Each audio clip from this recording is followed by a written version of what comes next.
우리 이 시간 함께 나눌 말씀은 요한복음 14장 16절, 17절, 18절 말씀입니다.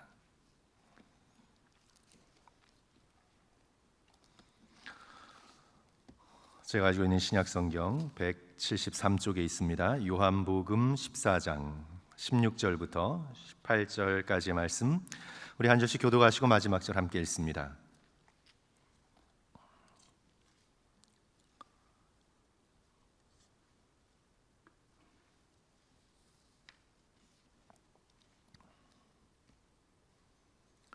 요한복음 14장 16절부터 18절까지 말씀입니다. 내가 아버지께 구하겠으니 그가 또 다른 보혜사를 너희에게 주사 영원토록 너희와 함께 있게 하리니 그는 진리의 영이라. 세상은 능히 그를 받지 못하나니 그는 그를 보지도 못하고 알지도 못함이라. 그러나 너희는 그를 아나니 그는 너희와 함께 거하심이요 또 너희 속에 계시겠습니다. 18절 같이 읽습니다. 내가 너희를 고아와 같이 버려두지 아니하고 너희에게로 오리라. 아멘. 아멘. 예수님과 동행하면 소망하게 됩니다 라는 제목으로 오늘 말씀을 함께 나누고자 합니다. 우리 다 같이 따라합니다. 예수님과 동행하면 소망하게 됩니다.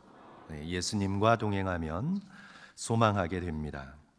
어제와 마찬가지로 C.S. 루이스의 나니아 연대기의 이야기로 오늘 말씀을 열까 합니다. 이제 거기에 비버와 비버 부인이 아이들에게 이제 다가올 사자 아슬란에 대해서, 이제 그리스도의 그런 형상이죠. 다가올 사자 아슬란에 대해서 이야기할 때 이제 그의 이름이 언급되자마자 아이들이 보인 반응입니다. 아슬란이란 이름을 듣자마자 아이들은 저마다 가슴속에 뭔가가 꿈틀꿈틀 솟는 것을 느꼈다. 그 이름을 듣자마자 속에서 무엇인가가 꿈틀꿈틀 솟아오르는 것을 느꼈습니다. 피터는 용기와 모험심을 느꼈고, 수자는 달콤한 향기가 퍼져가는 것을 느꼈고, 루시는 새로운 시작이라는 그런 강렬한 느낌을 받았습니다. 뭔가가 놀랍도록 새로워지리라는 강력한 소망이죠. 예수의 이름에 뭔가가 새로워지리라는 강력한 소망이 싹트게 되고 올라오게 되는 것을 보여주고 있습니다. 예수님과 동행하면, 그래서 동행하는 예수님을 무시하거나 없는 것처럼 느끼거나 멀리하거나 하지 않고 참으로 예수 그리스도와 동행하면 우리는 소망하게 됩니다. 우리의 속에서 뭔가 새로워지리라는 그런 소망이 싹트게 되고 주님과 함께 걸어가는 길이 천국을 향한 길이 됩니다. 복음서에서 가장 놀라운 말씀 중에 하나가 엠마오로 가는 제자들의 이야기이죠. 두 제자는 깊은 슬픔에 잠겨 예루살렘에서 엠마오로 내려가고 있었습니다. 내리막길입니다. 지리적으로도 예루살렘이 높기 때문에 엠마오로 가는 길은 내리막길입니다. 슬픔의 내리막길, 절망과 실망의 내리막길을 향해 가고 있었습니다. 그런데 처음에는 몰랐지만 자신과 함께 걸어가 주시는 부활의 주님을 나중에 깨닫고 알게 됩니다. 그로 인해서 이들은 다시 기쁨과 놀라움에 사로잡혀 예루살렘을 향해 올라가게 됩니다. 올라갈 수 있는 힘, 가파른 길을 단숨에 올라갈 수 있는 강력한 소망에 그들은 붙들려 있었습니다. 예수 그리스도와 함께하면 소망을 품게 됩니다.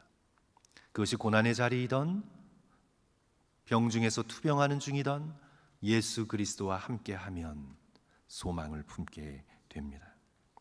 오늘 본문의 말씀은 십자가를 앞두시고 제자들에게 소망을 주시는 그런 예수 그리스도의 말씀이 기록되어 있습니다.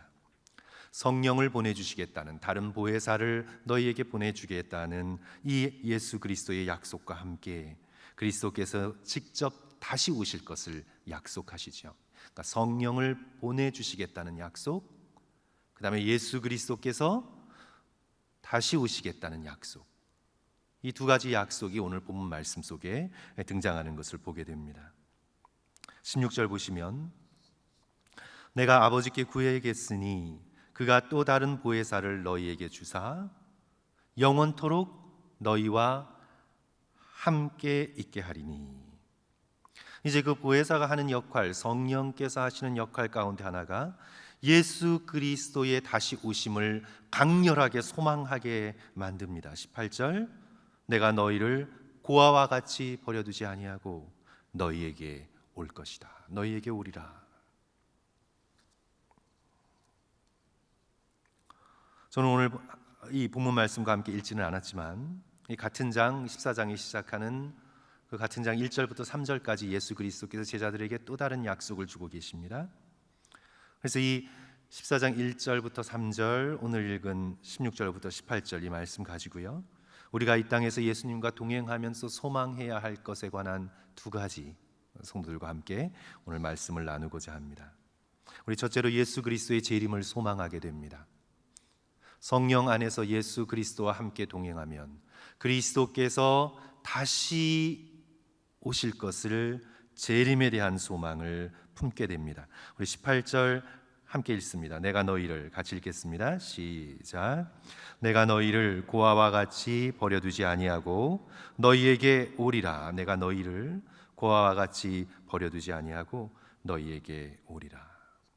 이 말씀은 당장은 십자가를 앞두시고 이제 돌아가실 것을 말씀하시고 제자들에게 주신 약속이죠. 그래서 이 말씀은 당장은 십자가가 끝이 아니고 죽음이 끝이 아니고 예수 그리스도께서 3일 만에 부활하셔서 디베라 바다로 너희를 찾아오셨듯이 찾아오실 것이다. 하지만 이 약속은 오늘 우리에게 이루어진 약속입니다. 예수 그리스도의 부활은 2000년 전에 이루어진 약속입니다. 아직 이루어지지 않은 약속, 예수 그리스도의 오심에 대하여 이루어지지 않은 약속이 있는데 그것은 어떤 약속입니까? 예수 그리스도의 재림의 약속입니다. 계시록 22장 20절, 이것들을 증언하신 이가 이르시되, 어떻게 말씀하십니까? 내가 진실로 속히 오리라. 너희에게 오리라. 내가 진실로 속히 오리라. 예수 그리스도의 이 말씀은 오늘 우리에게 바로 다시 오시겠다는 재림주 예수 그리스도의 약속을 가르쳐주고 있는 것입니다. 이에 대한 우리의 반응은 어떤 것입니까? 주님, 조금 있다 오십시오.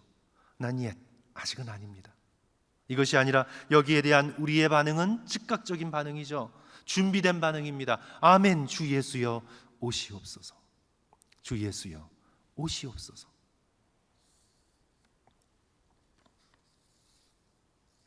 성령께서 우리 속에서 재림에 대한 소망을 키워주십니다. 예수 그리스도의 재림에 대한 신앙, 다른 어떤 것을 바램보다 주 예수께서 어서 오시기를 소망하게 됩니다. 금과 은, 더 큰 집과 더 큰 자동차, 일생일대의 로맨스, 자녀의 성공, 편안하고 안락한 삶, 여유 있는 은퇴 생활을 바라는 것보다 비교할 수 없이 성령께서 우리와 함께 하시면, 성령 안에서 영으로서 예수 그리스도께서 우리와 동행하시면 오직 간절한 것 한 가지, 주 예수여 이제 어서 오시옵소서. 올라가신 그 모습 그대로 어서 오셔서 이 땅에 하나님의 나라, 예수 그리스도의 나라를 이루어 주시옵소서. 예수 그리스도의 재림을 소망하게 됩니다. 성도 여러분, 오늘날 우리는 이 두 가지를 구분할 수밖에 없게 되었습니다. 이것이 비극인데, 원래 구분하면 안 되는데 이렇게 구분할 수밖에 없이 되었습니다. 재림의 교리를 믿는 것과 재림의 소망을 품는 것, 오늘 원래 이것이 다르면 안 되거든요. 다르면 안 돼요. 그런데 이게 다르게 되었습니다. 에이든 토저의 말을 들어보십시오. 재림에 대한 교리와 재림에 대한 소망 사이에는 큰 차이가 있을 수 있다. 그 마음에 재림에 대한 소망을 전혀 품지 않더라도 재림의 교리를 머리로 믿을 수 있기 때문이다. 오늘날 재림의 교리를 믿는 사람들은 무수히 많다. 하지만 재림의 소망으로 충만한 사람들은 정말 찾아보기 힘들다. 주님의 다시 오심을 사모하며 기대하며 기쁨으로 충만한 승리의 신앙생활을 하는 그리스도인들이 몇 명이나 되는가? 사랑하는 성도 여러분, 예수 그리스도의 재림에 대한 소망을 품고 주님의 재림을 기다리며 기쁨 가운데 승리하며 신앙생활을 하는 사람이 우리 교회에 몇 명이나 됩니까? 우리는 재림의 교리를 이해하고 그것을 믿는 것을 넘어 재림의 간절한 소망을 품을 수 있는 그런 성도들이 되어야 되겠습니다.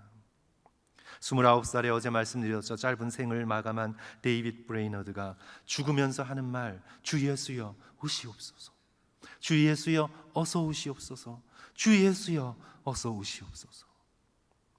그는 재림의 강렬한 소망을 품고 병과 싸우고 병중에서 복음을 위해 헌신했습니다. 진실로 사랑하면 더 알고 싶고 더 친밀해지고 싶고 더 깊은 교제를 갈망하는 것은 당연한 것입니다. 지금 성령 안에서 예수 그리스도께서 우리와 동행하시지만, 예수 그리스도께서 지금 우리와 영으로 동행하시지만, 볼지어다 세상 끝날까지 내가 너희와 항상 함께 있으리라. 성령 안에서 우리와 동행하시지만 우리는 더 깊은 갈망을 가지고 있습니다. 고린도전서 13장의 표현처럼 지금은 구리 거울로 보는 것처럼 희미하고 답답합니다. 얼굴과 얼굴을 맞대고 볼 수 있는 그날을 소망합니다. 주님을 직접 뵙고 싶은 간절한 마음을 가지고 주의 재림을 기다립니다. 그래서 오늘 이 땅을 성령 안에서 예수님과 함께 걸어가지만 우리의 마음속의 간절한 소망은 주님을 더 알 수 있도록 도와주세요. 주님을 더 느낄 수 있도록 주여 도와주소서. 내가 거룩함으로 준비되어 주를 볼 수 있도록 주여 저를 성결하게 하여 주소서, 깨끗게 하여 주소서. 아니 주님 어서 오시옵소서. 빨리 오셔서 이 고통 가득한 세상을 주의 나라, 주의 아름다운 천국으로 만들어 주시옵소서. 예수 그리스도와 동행하면 재림의 소망을 품고 간절히 주의 다시 오심을 소망하게 됩니다. 사랑하는 성도 여러분, 오늘날 재림의 이 소망이 많이 사라진 이 시대를 살고 있는데, 저와 여러분 다른 어떤 것을 기다림보다 예수 그리스도의 다시 오심을 기다리며 재림의 소망을 품고 믿음으로 신앙생활 해나가시는 저와 성도들 되시기를 주님의 이름으로 간절히 축원합니다. 둘째로 예수님과 동행하면 천국을 소망하게 됩니다. 오늘 읽은 본문과 같은 14장의 말씀인데요, 우리 3절 말씀 찾으셔서 다 같이 한 목소리로 읽겠습니다. 예수님의 또 다른 약속인데 14장 3절, 가서 너희를 위하여, 같이 읽습니다. 시작. 가서 너희를 위하여 거처를 예비하면 내가 다시 와서 너희를 내게로 영접하여 나 있는 곳에 너희도 있게 하리라. 아멘. 아멘. 천국에 우리의 거처를 예비하시겠다는 약속입니다. 그러면 예수 그리스도께서 다시 오셔서 영원히 내가 있는 곳에 너희를 놓아둘 것이다.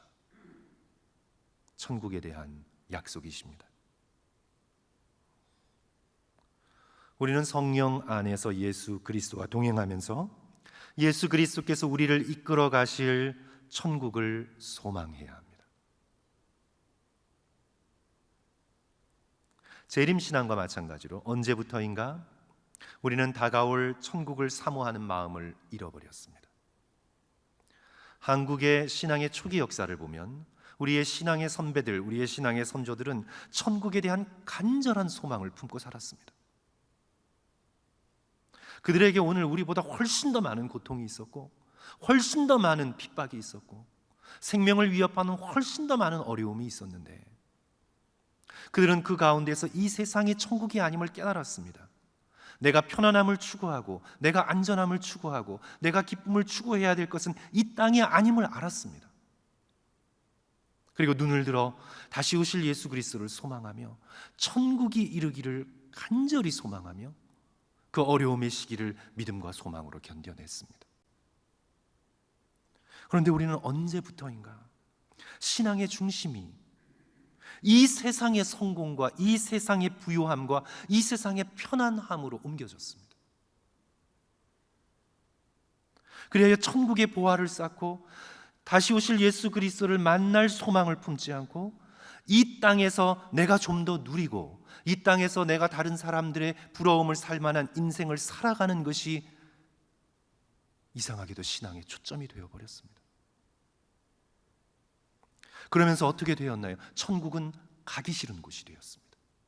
천국은 웬만하면 끝까지 밀어서 안 가고 싶은 곳이 되었습니다. 천국에 대한 찬송 잘 부르지 않습니다. 그건 장례식에서 부르는 거죠. 천국에 대한 찬송을 예배 시간에 부르면 장례식 같다고 싫어하게 되었습니다. 천국에 대한 소망을 상실한 시대를 오늘 우리는 통과하고 있습니다.